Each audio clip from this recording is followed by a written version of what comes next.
Welcome to our channel. Today we how to backup SSO identities and access for data platforms using Okta, beginner guide step by step clearly.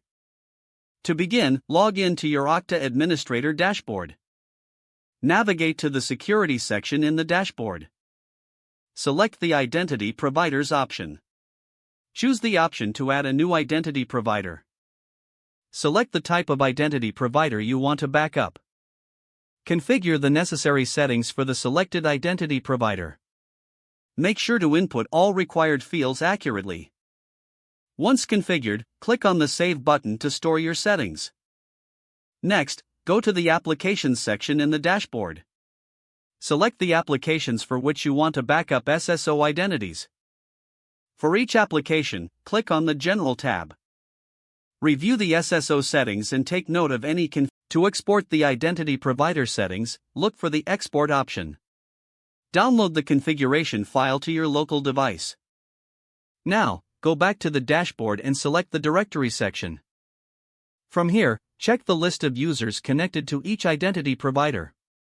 Ensure that each user's access permissions are correctly set. Consider exporting the user list for reference. To back up user data, go to the Reports section. Generate a report summarizing the SSO access across different platforms. Download this report as a CSV or PDF file. Finally, store all these files in a secure location.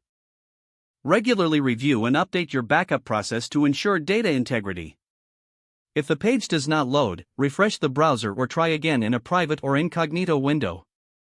Make sure you are using the correct email address, then retype it carefully to avoid small typos. If your password is not accepted, use the Reset option and create a new strong password you can remember. Check your spam folder for verification or security emails, then complete any requested confirmation steps.